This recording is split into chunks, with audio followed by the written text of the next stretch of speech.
My name is Margaret Winchester, and I am 57 years old. As I stood in the marble lobby of Chicago's Grand Plaza Hotel, watching my son Derek storm toward the revolving doors with our rental car keys, I never imagined this moment would change everything. The argument about his gambling debts had escalated beyond repair, and now he was abandoning me with a hotel bill I could never afford. My credit cards were maxed out, my savings depleted from years of bailing him out, and the receptionist was approaching with a concerned expression that made my stomach drop.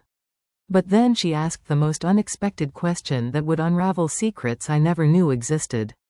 Before we dive into this incredible story, I would love to know where you are watching from today. Please hit that like button if you have ever felt betrayed by someone you trusted most, and do not forget to subscribe because you will not believe how this unfolds. Have you ever discovered something shocking about your family that changed everything? Let me know in the comments, and let us get into this unbelievable journey together. The sound of Derek's footsteps echoed across the pristine marble floor as he headed straight for the exit without looking back. I called his name, my voice cracking with desperation, but he pushed through the revolving door as if I was nothing more than a stranger. Through the floor-to-ceiling windows, I watched him climb into our silver rental car, the same vehicle I had insisted on upgrading because I wanted this Chicago trip to be special for both of us. The irony was not lost on me now as the engine started and my only child drove away, leaving me stranded in a city where I knew absolutely no one. The argument had been building for weeks before we even arrived. Derek, my 32-year-old son who still lived in my basement back in Columbus, Ohio, had been increasingly secretive about his finances. When the collection calls started coming to my house, when men in expensive suits began showing up at my door asking for him, I knew something was terribly wrong. The Chicago trip was supposed to be our chance to talk things through, away from the chaos of home. Instead, it became the moment when I discovered the true extent of his deception. Standing there in that opulent lobby, surrounded by crystal chandeliers and wealthy travelers who belonged in such a place, I felt completely out of my element. My simple navy blue dress, purchased from a discount store 3 years ago, seemed shabby compared to the designer outfits flowing past me. The other guests moved with the confidence of people who never worried about money, who never had to choose between groceries and utilities, who never sacrificed their own dreams to support an ungrateful child. The reality of my situation began to sink in as I reached for my purse with trembling hands. 3 credit cards, all maxed out at their limits because Derek had somehow gotten access to them and used them for his gambling debts. My checking account showed a balance of $214, not nearly enough to cover the 3 nights we had already stayed, let alone the premium rate we were paying for the executive suite Derek had insisted we needed. I had sold my childhood home 6 months earlier to give him money for what he claimed was a business opportunity. Now I understood it had all gone to poker games and sports betting. The hotel manager, an elegant woman named Sarah Chen, approached me with a professional smile that did not quite mask her concern. She had witnessed the entire argument between Derek and me, had seen him storm out, and now she was clearly wondering about the bill. When she gently suggested we settle the account, I felt my face burn with humiliation as I explained my predicament. The sympathetic look in her eyes somehow made it worse than if she had been cold or dismissive. Security guard Roberto, a kind-faced man in his 60s, had been watching the situation unfold from across the lobby. He approached slowly, his expression gentle but alert, ready to escort me out if necessary but hoping it would not come to that. I could see in his eyes that he had witnessed this type of scene before, families torn apart by money and betrayal, people left stranded by those they trusted most. His presence was both comforting and mortifying, a reminder that my personal crisis was becoming a public spectacle. The crushing weight of Derek's betrayal felt heavier than any physical burden I had ever carried. This was not just about money or being stranded in an expensive hotel. This was about the years I had spent believing in him, supporting him, sacrificing my own security and happiness because I thought he needed me. Every time he had promised to get his life together, every time he had sworn the gambling was behind him, every time he had looked me in the eye and told me he loved me, it had all been a lie designed to keep the money flowing from my bank account to his addiction.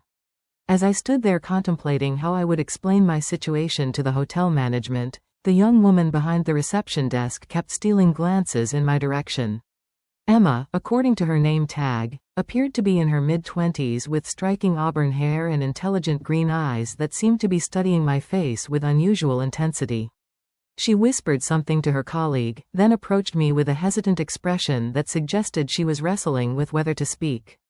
"Excuse me," Emma said softly, her voice barely audible above the ambient sounds of the luxury lobby. "I do not mean to intrude, but I could not help noticing something. You mentioned your name is Margaret Winchester, but there is something about your features, particularly your eyes and the shape of your jawline, that reminds me strongly of someone." She paused, glancing around to ensure our conversation remained private. "This might sound completely insane, but are you by any chance the daughter of Harrison Blackwood?" The name hit me like a physical blow. Harrison Blackwood. I had never heard that name in my entire life, yet something about the way Emma spoke it, with such certainty and careful respect, made my heart race. My father had been James Winchester, a factory worker who died in an industrial accident when I was 15. At least, that was what my mother had always told me. But looking at Emma's expression, seeing the conviction in her eyes, I suddenly found myself questioning everything I thought I knew about my origins. "I think you might have me confused with someone else," I replied, but even as the words left my mouth, they felt hollow. There was something in the air, a sense of destiny or revelation approaching that I could not shake. My father was James Winchester from Ohio. He died when I was a teenager. But even as I said it, memories began surfacing of inconsistencies in my mother's stories, missing photographs from my childhood, questions that had been deflected or ignored whenever I asked about our family history. Emma's eyes widened with what appeared to be genuine excitement mixed with disbelief. "Mrs. Winchester, Harrison Blackwood was the original owner of this hotel chain. He passed away 12 years ago, but he left behind quite a legacy. More importantly, he left behind a great deal of unresolved business regarding family matters." She glanced toward the elegant portrait hanging above the concierge desk, a distinguished gentleman in his 60s with piercing blue eyes that, now that I looked closely, bore an unsettling resemblance to my own. The lobby seemed to spin slightly as Emma continued explaining what she knew. Harrison Blackwood had been a successful businessman who built an empire of luxury hotels across the Midwest. He had been married twice, first to a woman named Catherine who died young, and later to Victoria, who now controlled the family business. But according to hotel legend and whispered stories among long-term employees, Harrison had spoken frequently in his later years about a daughter he had lost contact with decades earlier, a daughter he desperately wanted to find and reconcile with before his death. "The thing is," Emma continued, lowering her voice even further, "Mr. Blackwood kept a file in his office safe. I have seen it myself when I helped clean out his belongings after he died.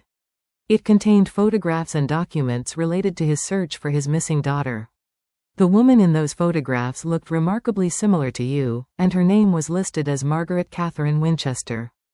The middle name Catherine struck me like lightning because that had indeed been my middle name, though I had always wondered why my mother chose it since we had no family members with that name." Before I could fully process this information, the atmosphere in the lobby shifted dramatically. The elevator doors opened with a soft chime, and a woman in her early 60s stepped out, her presence immediately commanding attention from every staff member within sight. She was tall and elegant, with silver hair perfectly styled and wearing what was clearly a designer outfit worth more than my annual salary. But what struck me most was the expression on her face when her gaze landed on me, a look of pure horror and rage that made my blood run cold. "Victoria Blackwood," Emma whispered urgently beside me.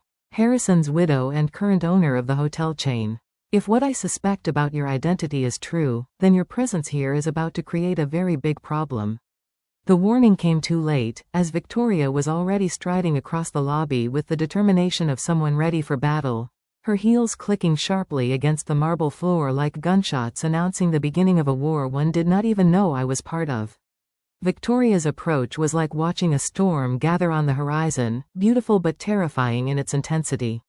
She stopped directly in front of me, her piercing gray eyes scanning my face with the precision of someone conducting a forensic examination.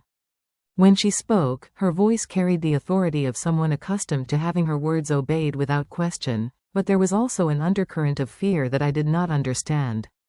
Who exactly are you, and what are you doing in my hotel? She demanded, though from the way her face had paled upon seeing me, I suspected she already knew the answer to her own question.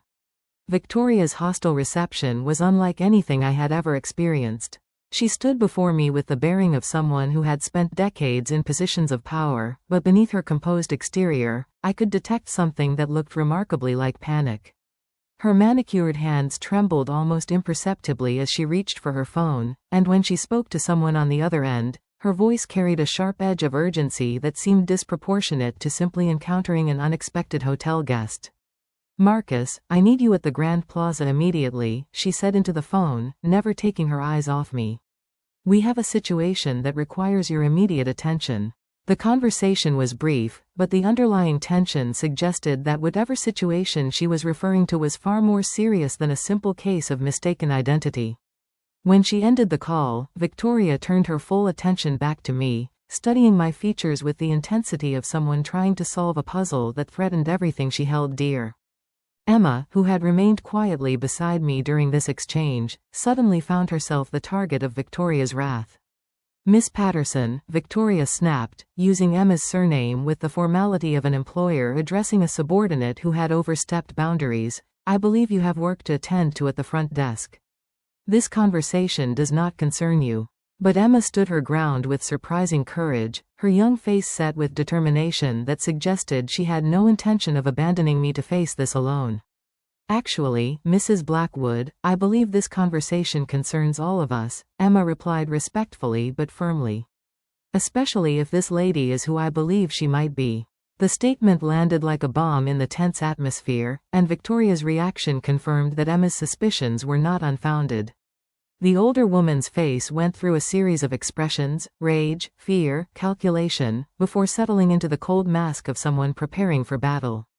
Within 20 minutes, a man in his late 30s arrived at the hotel with the urgency of someone responding to an emergency. Marcus Blackwood was clearly Victoria's son, sharing her sharp features and commanding presence, but where her demeanor suggested careful control, his radiated barely contained aggression. He was tall and athletic, dressed in an expensive suit that emphasized his success in whatever business he conducted, and when his eyes fell on me, the hostility was immediate and undisguised. "So you are the one causing trouble for my family," Marcus said without any preamble or introduction, his voice carrying a threat that made Roberto the security guard move closer to our group. "I hope you understand that whatever scheme you are running here, whatever you think you are going to accomplish by pretending to be someone you are not, it ends now."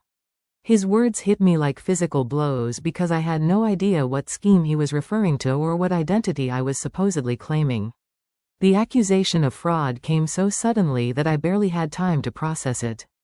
Victoria produced her phone again and began speaking to someone she addressed as Detective Morrison, explaining that there was a woman at her hotel attempting to perpetrate identity theft by claiming to be related to her deceased husband.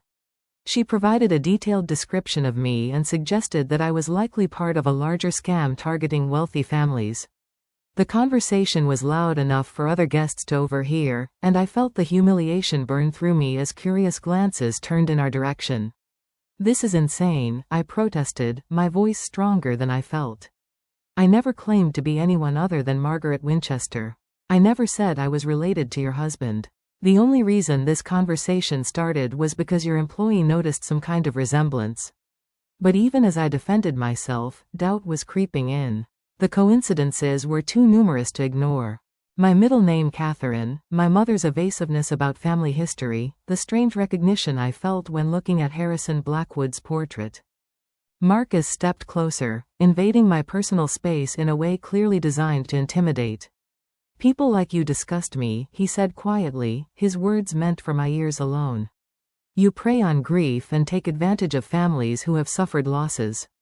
Did you research my father online? Did you study photographs and choose your appearance to match? How long have you been planning this con?" His accusations were so specific and delivered with such conviction that for a moment I wondered if I was losing my mind, if somehow I had constructed an elaborate delusion about my own identity. The arrival of hotel security marked a new level of humiliation. 2 additional guards joined Roberto, and suddenly I found myself surrounded by uniformed personnel while curious guests gathered at what they considered a safe distance to observe the drama unfolding.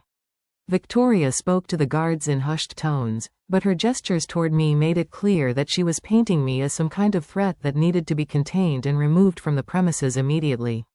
Just when I thought the situation could not get worse, Derek reappeared.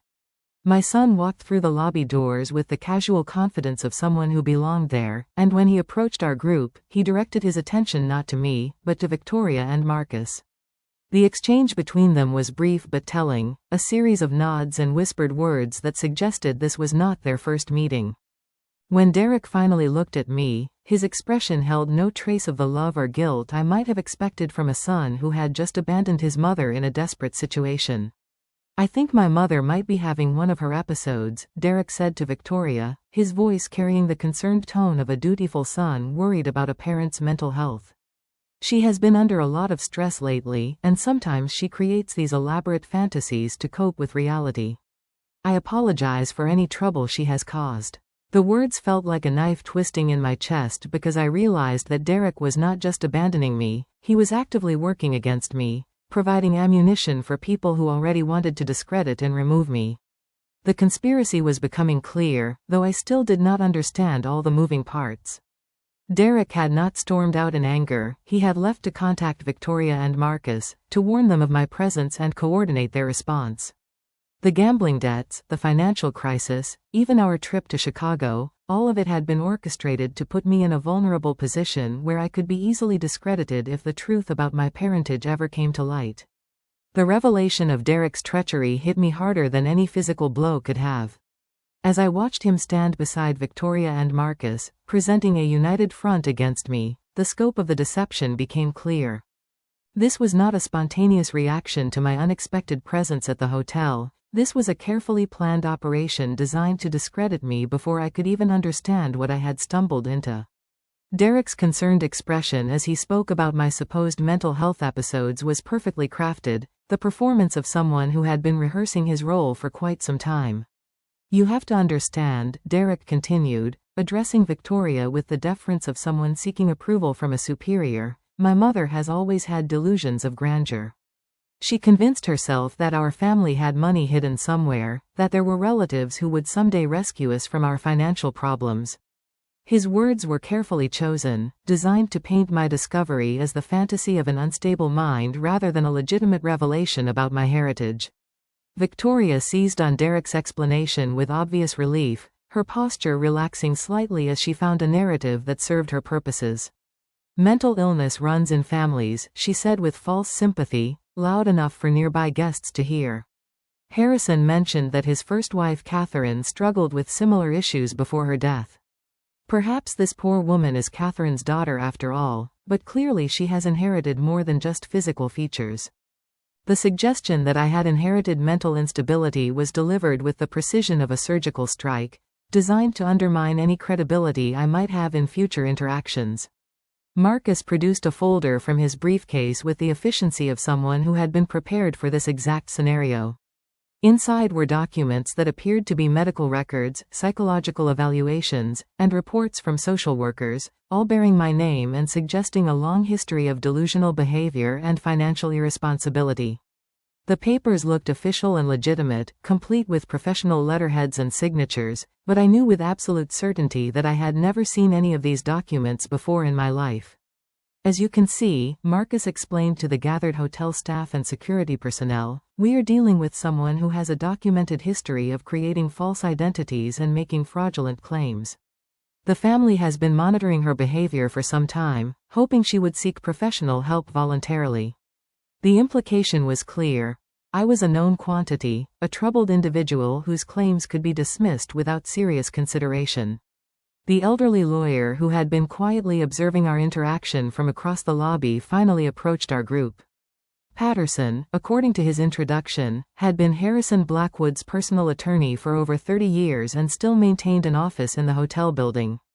His presence immediately changed the dynamics of the situation, as even Victoria and Marcus showed him a level of respect and deference that suggested his opinion carried significant weight. I could not help but overhear this conversation, Patterson said carefully, his aged voice still carrying the authority of decades spent in courtrooms and boardrooms.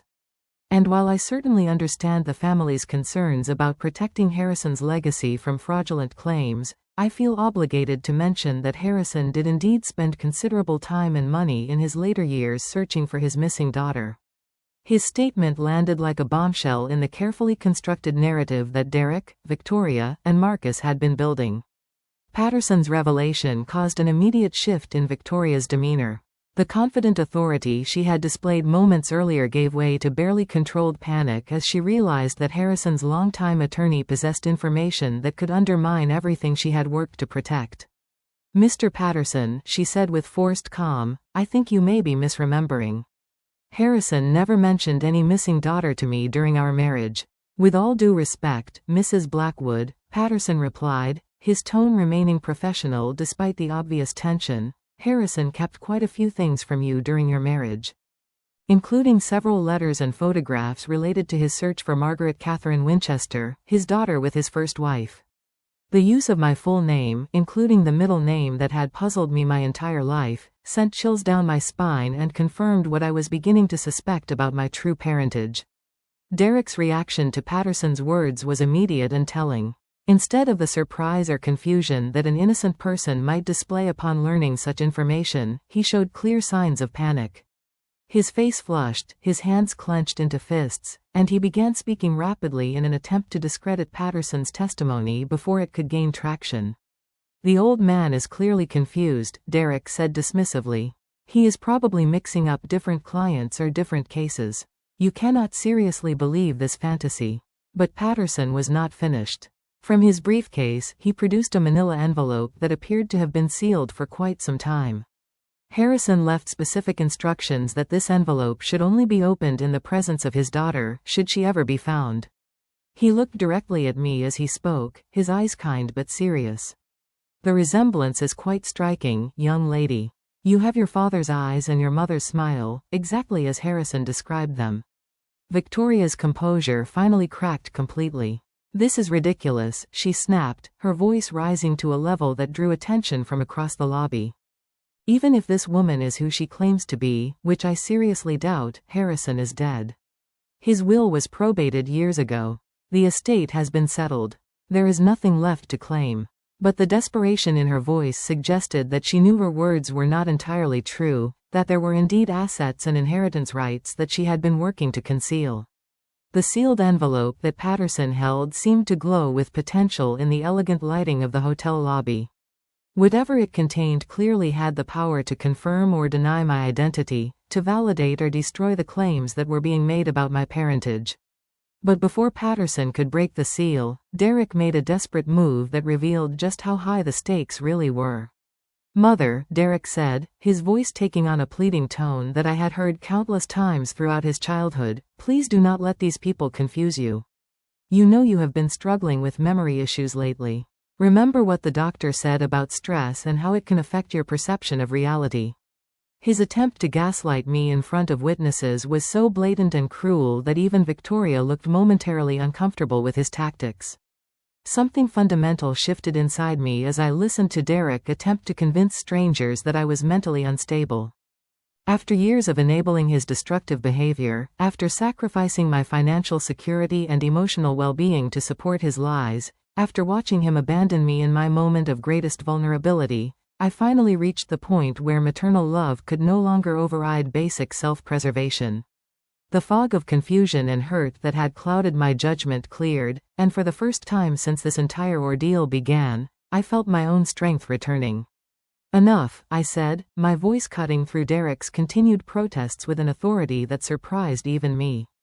"Derek, I have spent 32 years making excuses for you, covering your debts, believing your promises, and enabling your destructive choices. But I will not stand here and let you convince people that I am crazy in order to cover up whatever scheme you are involved in with these people." The words came from a place deep inside me that I had forgotten existed, the core of steel that had gotten me through single motherhood and financial hardship for decades. Patterson watched this exchange with the keen interest of someone who had spent a lifetime evaluating human character in legal settings. When Derek opened his mouth to continue his protest, the elderly lawyer held up a hand to silence him. Young man, in my experience, people who are truly concerned about a loved one's mental health do not publicly humiliate them in hotel lobbies. They seek private professional help. His observation was delivered with the weight of professional expertise, and it clearly resonated with the hotel staff and security personnel who had been watching our drama unfold. Emma, who had remained courageously by my side throughout this ordeal, chose that moment to reveal information that changed everything. Mrs. Blackwood, she said, addressing Victoria directly, there is something you should know. Mr. Harrison kept a safety deposit box at First National Bank downtown. The bank has been trying to contact the family for months because the contents need to be claimed or the box will be opened and the contents turned over to the state. Her words hit Victoria like a physical blow, confirming that there were indeed assets and documents that had not been accounted for in the estate settlement. Victoria's reaction to the mention of the safety deposit box was immediate and telling. All pretense of calm authority disappeared as she grabbed Marcus by the arm and began whispering urgently in his ear. Their body language suggested panic and desperation, the behavior of people who had been caught in a lie that was rapidly unraveling. Whatever was in that safety deposit box clearly posed a significant threat to the narrative they had been constructing about Harrison's family and estate. Derek, realizing that his initial strategy of painting me as mentally unstable was not working, switched tactics with the desperation of someone whose carefully laid plans were falling apart. Look, he said, addressing Victoria and Marcus as if I were not present, my mother might have some legitimate claim to something from your family, but she is not equipped to handle complicated financial or legal matters. I have been managing her affairs for years. Any discussions about inheritance or family assets should go through me as her representative. The audacity of Derek's statement took my breath away. He was essentially trying to position himself as my legal guardian, someone authorized to make decisions about assets that might rightfully belong to me. But his overreach provided me with the clarity I needed to take control of the situation. I turned to Patterson, the one person present who seemed to have both the knowledge and the integrity to help me navigate this crisis. Mr. Patterson, I said, my voice steady despite the emotional turmoil I was experiencing, if you were my father's attorney and you believe I might be his daughter, then I need to ask for your professional help. I want to challenge whatever documents these people have produced claiming I am mentally incompetent, and I want to examine the contents of that safety deposit box. My request was direct and specific, the kind of clear thinking that would be impossible for someone in the mental state Derek was claiming I was experiencing. The request caught Victoria and Marcus completely off guard. They had clearly expected to handle this situation by discrediting me quickly and quietly, but my decision to seek legal representation changed the dynamics entirely. Patterson nodded approvingly and produced a business card from his wallet. I would be honored to represent you, Miss Winchester, he said formally. And I think our first order of business should be to secure a court order preventing anyone from accessing or removing items from Harrison's safety deposit box until your identity can be properly verified. Marcus stepped forward aggressively, his earlier veneer of civilized authority completely gone. This is extortion, he declared loudly. This woman shows up making ridiculous claims, and now she is trying to tie up family assets with legal challenges. We will not be held hostage by a con artist and her accomplices. His accusation of extortion was clearly intended to intimidate me, but it had the opposite effect of strengthening my resolve to see this through to the end. Victoria attempted to regain control of the situation by appealing to the hotel staff who had been witnessing our confrontation. I want this woman removed from the premises immediately, she announced in a voice that expected instant compliance. She is trespassing on private property and making fraudulent claims. I will not have the reputation of this establishment damaged by allowing this circus to continue in the lobby. But her demand was met with uncertain glances from the staff, who were clearly unsure about how to proceed given the conflicting claims and the involvement of Harrison's former attorney. Roberto, the security guard who had been monitoring the situation with professional detachment, finally spoke up. Ma'am, with all due respect, this lady has not committed any crime that I can see. She has made no threats, caused no disturbance beyond responding to accusations made against her. If she is a paying guest of the hotel, which she appears to be, then she has every right to remain on the premises unless we have clear evidence of wrongdoing. His assessment was delivered with the authority of someone experienced in distinguishing between actual security threats and personal disputes. The mention of my status as a paying guest brought the conversation back to the practical reality of my situation. I was indeed registered at the hotel, my room key was in my purse, and regardless of what claims were being made about my identity or mental state, I had every right to remain on the property. This legal reality seemed to frustrate Victoria immensely, as it limited her options for dealing with my inconvenient presence. The following morning brought new challenges that demonstrated just how far Victoria and Marcus were willing to go to protect whatever secrets they were hiding. I awoke to find a team of private investigators in the hotel lobby, professional-looking individuals who introduced themselves to the staff as representatives hired by the Blackwood family to conduct a background investigation into security threats. Their presence was clearly designed to intimidate me and to create an atmosphere of suspicion around my continued presence at the hotel. The lead investigator, a stern-looking woman named Sarah Mitchell, approached me during breakfast with a folder full of documents and a recording device. "Miss Winchester," she said in a tone that was professionally courteous but unmistakably hostile, "we have been hired to investigate certain claims that have been made regarding the Blackwood family estate. I would like to ask you some questions about your background and your reasons for being in Chicago."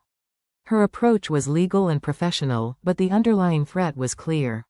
What disturbed me most about the investigation was how quickly they had assembled detailed information about my life back in Ohio.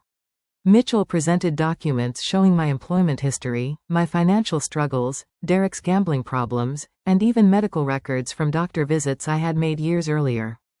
The speed and thoroughness of their research suggested that this investigation had been planned and initiated before I ever set foot in the hotel.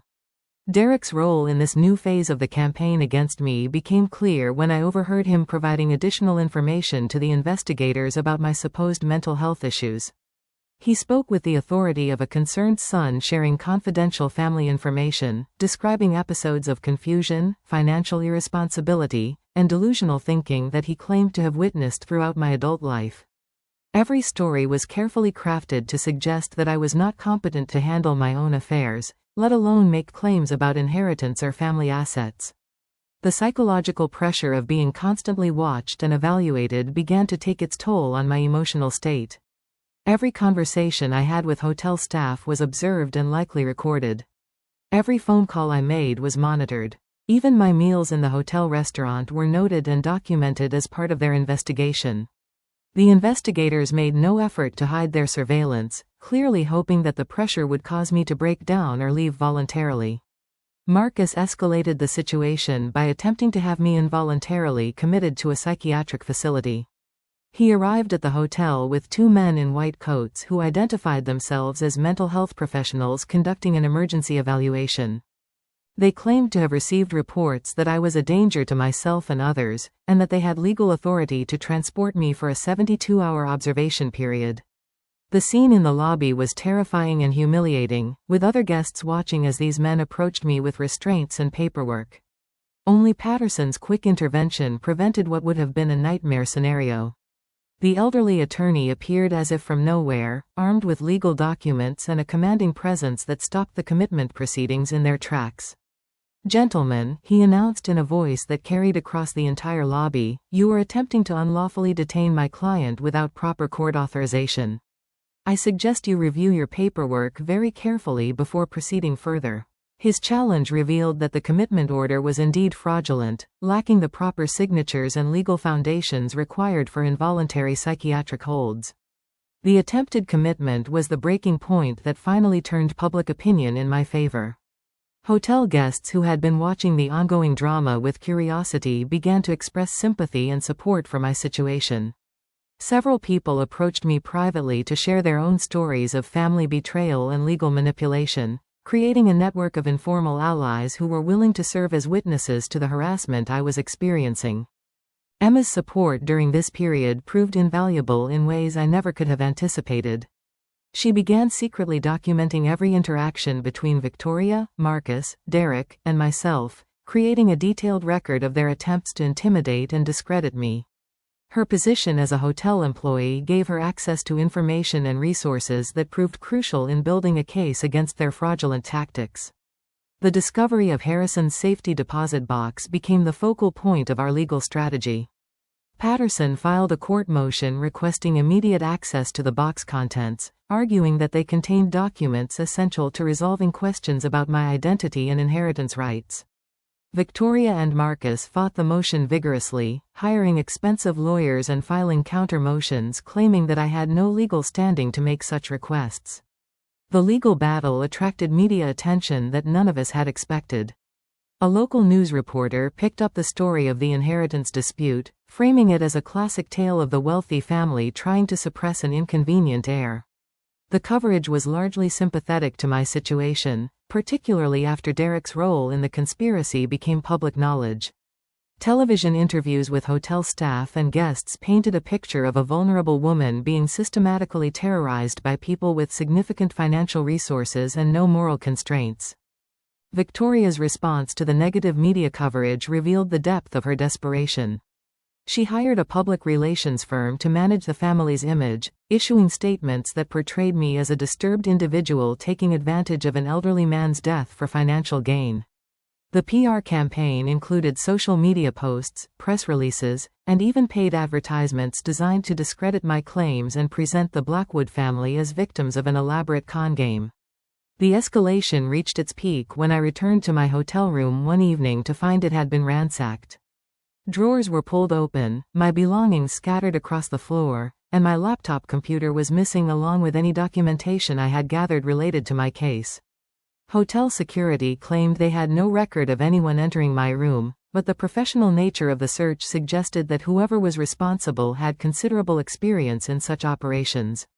The court order granting access to Harrison's safety deposit box was delivered on a gray Thursday morning that felt heavy with the weight of approaching revelations.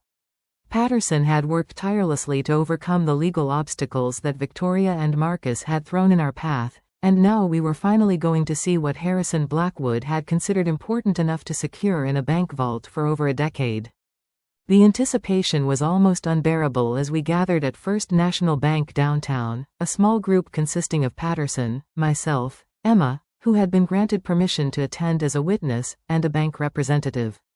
The safety deposit box was larger than I had expected, filled with manila envelopes, photograph albums, legal documents, and personal letters that appeared to have been carefully preserved over many years. Harrison's handwriting was elegant and precise, the script of someone educated and thoughtful about his correspondence. The first document Patterson removed was a copy of a will that differed significantly from the version that had been probated after Harrison's death, a will that specifically named Margaret Catherine Winchester as his daughter and primary heir. The photographs were the most emotionally overwhelming part of the discovery. Harrison had kept dozens of pictures of my mother, Catherine, including candid shots that suggested their relationship had been far more serious and long-lasting than the brief encounter that might have produced an illegitimate child. There were photos of Catherine pregnant, photos of her holding a baby that could only have been me, and even a few pictures of Harrison himself holding that same infant with an expression of pure joy and love. Among the personal letters were several that Catherine had written to Harrison after my birth, pleading with him to be part of my life despite the complications created by his family's disapproval of their relationship. Her handwriting was delicate and emotional, describing sleepless nights with a crying baby, financial struggles as a single mother, and her desperate hope that Harrison would choose his daughter over his social standing. The letters painted a picture of a young woman who had been abandoned by the man she loved, forced to raise their child alone while he pursued a more socially acceptable marriage. Harrison's letters to Catherine revealed the depth of his regret and his genuine love for both her and me. He wrote about his cowardice in succumbing to family pressure, his guilt about leaving us to struggle alone, and his desperate desire to find a way to be part of my life without destroying his business relationships and social position. The final letter in the collection was dated just 3 years before his death, in which he promised Catherine that he would find me and make amends for all the years he had been absent from my life. The most damaging documents from Victoria and Marcus's perspective were Harrison's detailed records of his search for me in his later years. He had hired private investigators, consulted with adoption agencies, and even placed advertisements in Ohio newspapers trying to locate Catherine and me. His notes showed that he had discovered my mother's death and had been close to finding me when his own health began to fail. The records also revealed that Victoria had been aware of his search efforts and had actively worked to sabotage them. Emma's sharp eye caught something that the rest of us had missed initially. Hidden behind the family photographs was a sealed envelope marked with instructions that it should only be opened in the presence of witnesses and a legal representative. Inside was a letter addressed specifically to me, written in Harrison's final months when he knew his death was approaching. The letter was a heartbreaking apology for his absence from my life, an explanation of the circumstances that had kept us apart, and a detailed account of the inheritance that he intended to leave me. The inheritance described in Harrison's letter was substantial, including not just financial assets but also controlling interest in the hotel chain that Victoria had been managing since his death. Harrison had discovered evidence that Victoria and Marcus had been embezzling funds from the business for years, using their positions to transfer assets into personal accounts and fraudulent investment schemes. His letter specifically stated that he wanted me to have the resources necessary to expose their crimes and take control of the business that should have been mine by right. Patterson's legal expertise proved invaluable in interpreting the complex documents we had discovered. The original will clearly superseded the version that had been probated, which meant that Victoria and Marcus had committed serious fraud in settling the estate without acknowledging my existence or rights. The evidence of embezzlement and financial manipulation was extensive enough to support criminal charges against both of them. Derek's betrayal reached new depths when we discovered his name mentioned in several of Harrison's letters. My father had become aware of Derek's gambling problems and financial irresponsibility through his investigation into my life, and he had specifically instructed his lawyers to ensure that any inheritance I received would be protected from Derek's potential claims or influence. Harrison had recognized the toxic relationship between Derek and me long before I was willing to acknowledge it myself. The bank representative confirmed that the safety deposit box had been paid for by Harrison for a period of 20 years beyond his death, with specific instructions that the contents should be released to Margaret Winchester if she ever came forward with proper identification. Victoria and Marcus had been aware of the box's existence but had never been able to access it because they lacked the legal authority to do so. The revelation that Harrison had left detailed documentation of Victoria and Marcus's crimes created panic that was immediately visible in their behavior.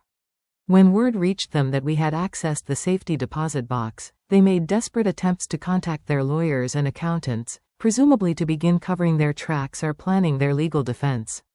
Their sudden activity only served to confirm the validity of the evidence Harrison had gathered against them.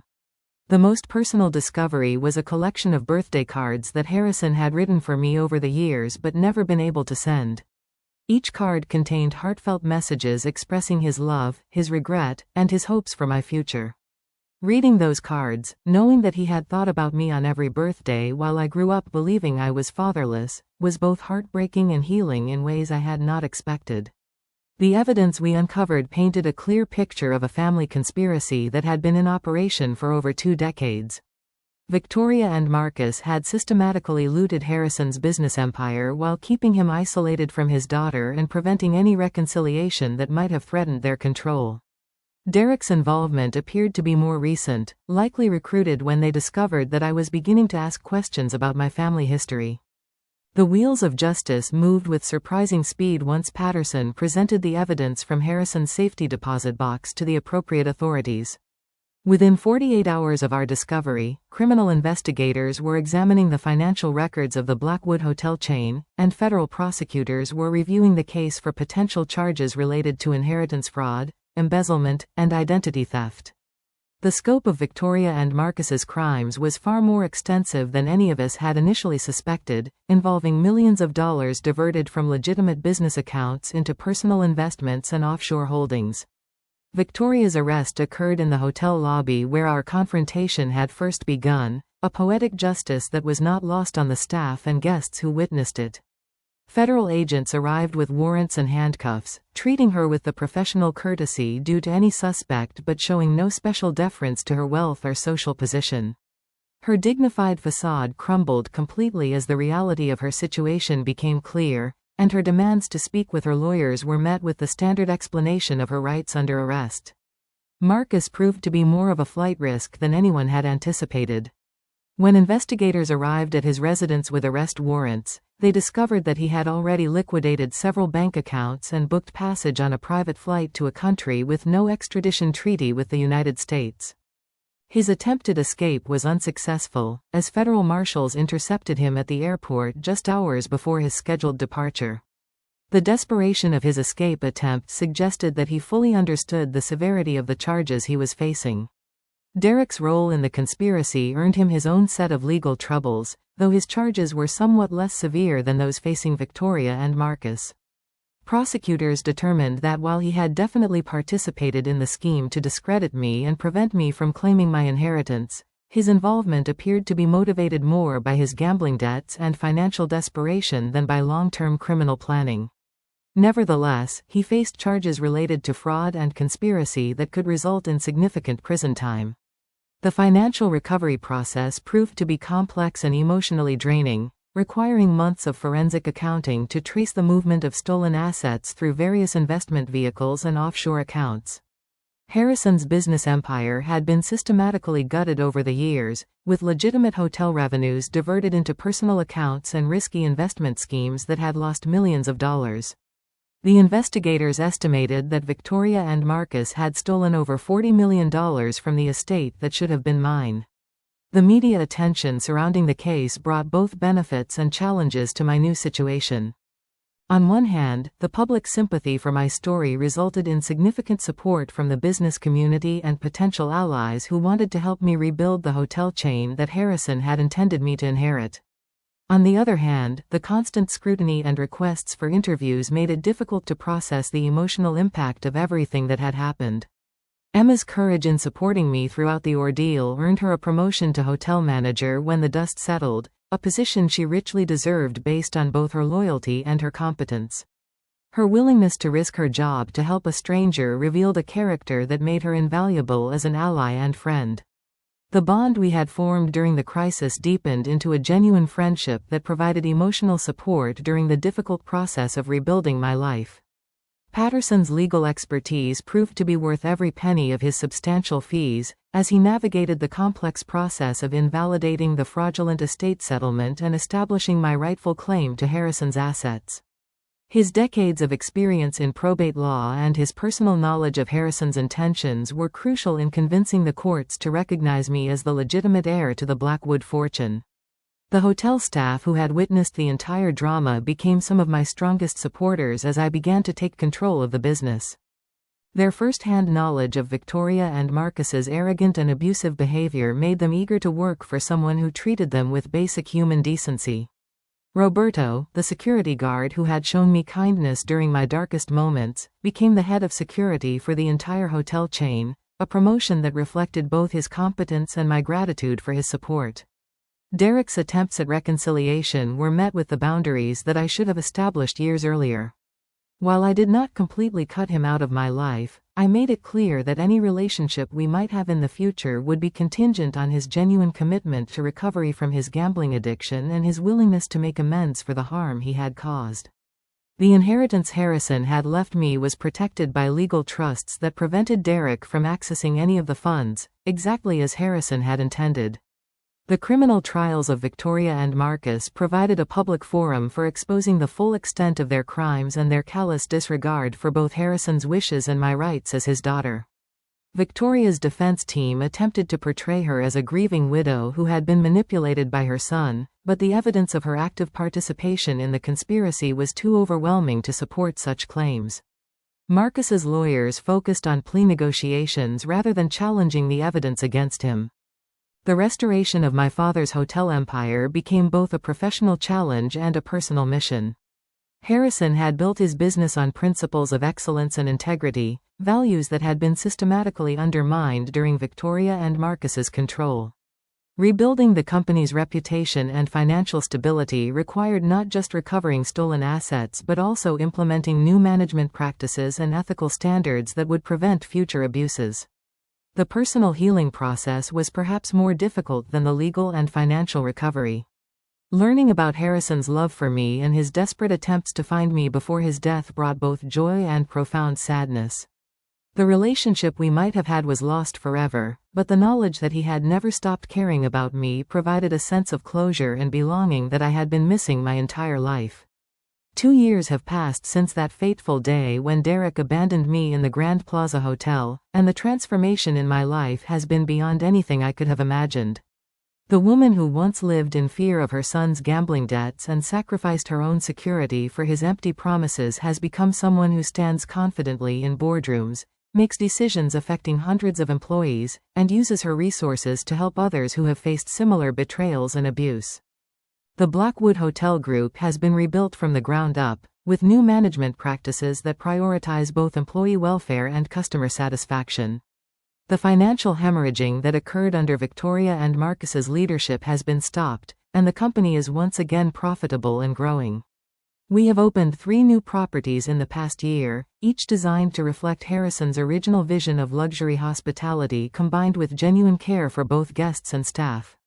Derek completed a court-mandated rehabilitation program for his gambling addiction, and while our relationship remains complicated, there have been genuine signs of change in his behavior and attitudes.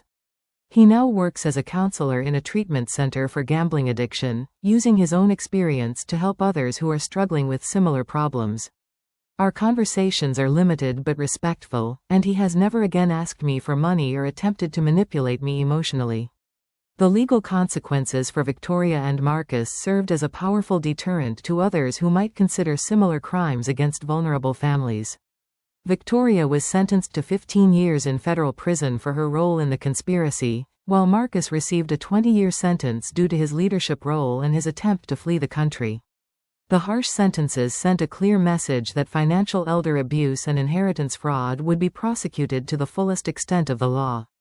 Emma has become both my closest friend and my most trusted business partner, her insights and loyalty invaluable as we navigate the challenges of rebuilding and expanding the hotel empire. Her promotion from receptionist to regional manager reflects not just her competence but also the importance of recognizing and rewarding people who demonstrate integrity under pressure. She often jokes that our friendship began with a simple question about family resemblance, but it has grown into something that enriches both our lives immeasurably. The foundation I established in Harrison's memory has become one of the most rewarding aspects of my new life. The Harrison Blackwood Foundation for Family Justice provides legal assistance to people who have been victimized by relatives or caretakers who abuse their trust for financial gain. We have helped dozens of families recover stolen assets, escape abusive relationships, and rebuild their lives with dignity and security.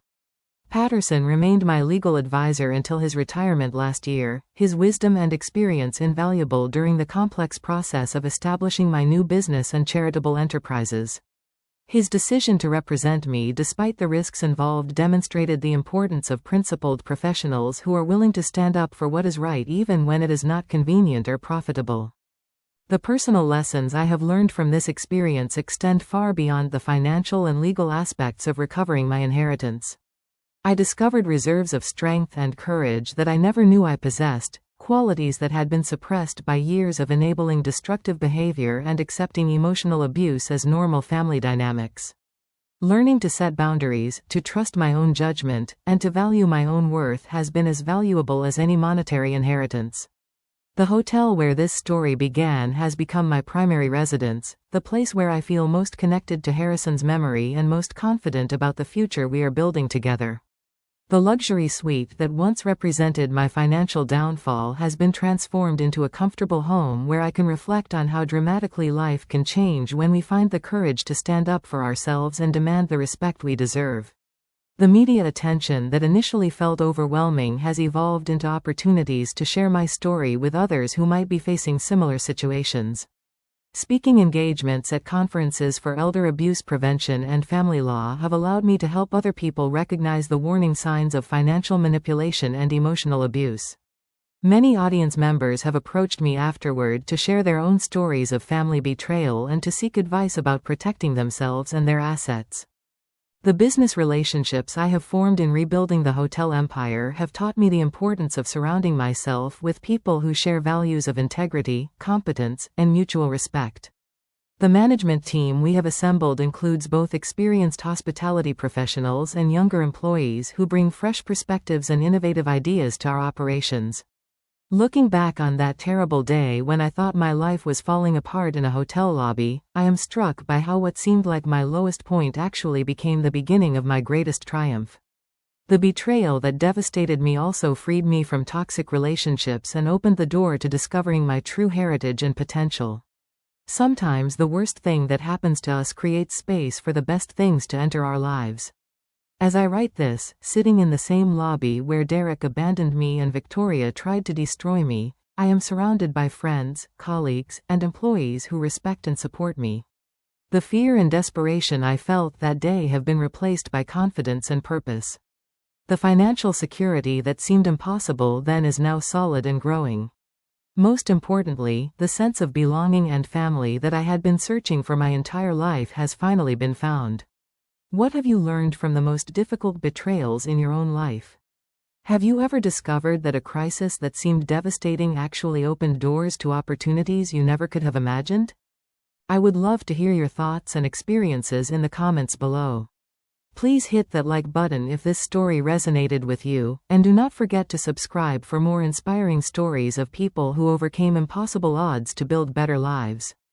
Share this video with anyone who might be struggling with family betrayal or financial abuse, because sometimes knowing that others have survived and thrived can provide the hope and courage needed to take the first steps toward change. Thank you for joining me on this incredible journey, and remember that no matter how dark things might seem, there is always hope for a better tomorrow if we have the courage to fight for it.